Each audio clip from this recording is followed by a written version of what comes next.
The first book I have read is a set of Andersen's fairy tales. Well, I didn't actually read the books, though it is told as a night's sleeping story by my mother to me.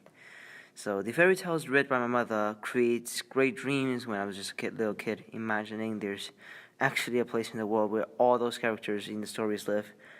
Childhood's always beautiful, and believing every stories at that time, well, in the fairy tale, and then I think it kind of develops my interest of science fiction books too afterwards. When I grew a bit older, I began to like things that most boys love: wars, fancy histories, not caring about if they're true or not, just admiring the characters in the book. The best kind of the books that can be read by like my age at that time is those easy books that can exaggerate people into heroes.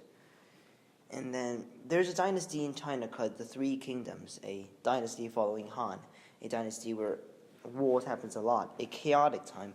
But at the most dark times, great people will appear. Every kingdom have a talented leader, great generals, and politics. And the story of dynasty is exciting. So the comics books I read is changed and simplified from a famous book in China called The Romance of the Three Kingdoms, meaning that it's a change and more legend kind of version of the Three Kingdoms, which, well, definitely draws my interest at the time. After I read the comic version, I definitely began to read its actual version when I grew older. Well, it's a thick book, has like two books combined, but I love the legends in it, and I can see all those famous and characters that I recognize in those small comic books, and then because I read those comic books, I can understand the bigger picture in the thicker romance of the Three Kingdoms books. Spotted my interest in science fiction books. My mother bought me Harry Potter, the Chinese version, of course, and I read the whole set for like nearly 30 times until I can even recite some of the sentences wrote in it. After that, I began to read in the English books, like the English version of Harry Potter, and that is the first time I read a whole non-picture English book. After reading Harry Potter, my mother bought me more English books: Lord of the Rings, Narnia's Artemis Fowl, Frankenstein. First, these science fiction books, and they helped me gain interest towards English, creating the base of my English study and reading life. The years afterwards, I read more English books: The Book Thief, The Giver, The Education of a Little Tree, Lord of the Flies, Midsummer Night Dream, Romeo and Juliet, Fahrenheit 451, and many more.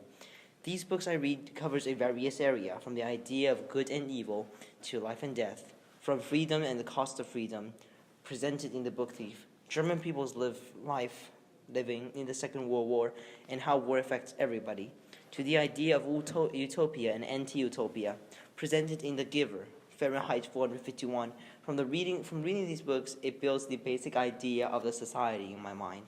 I believe all these books are helpful to a 12 and 13 years old kid to understand people, understand war and peace, the idea of dreamed country, and how danger hide behind the great joy.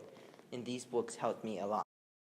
During these years I'm reading English books, I also never give up reading books that are written in my first language. Well, Rickshaw Boy, Dawn Blooms Plunk at Dusk, books that describe the life in old China, how people lived during Mingguo China, and creates the idea of cherish the life that I have nowadays and cherish the peaceful life that I own right now. Reading these books show me that the uncovered reality, things that I can, usually touch while I'm studying in school. After I began my high school courses, I started to touch the books talking about the world. The one I remember reading myself is The Kite Runner, talking about his boy's life in Afghanistan and how he grew because his life after he moved to America due to the war in his home country. He finally go back to Afghanistan, to his home, finding a kid who belongs to his brother that he owns a lot, and bring him to live in America with him. And in this whole process, he met difficulties. He met difficulties just like us in his life. We overcome it. He progressed, and he completed himself into a better person by living in America, by his father's teachings and everything. And I think that is just like my life. I'm trying to make myself better as I'm staying in America or at China, learning different things from different people.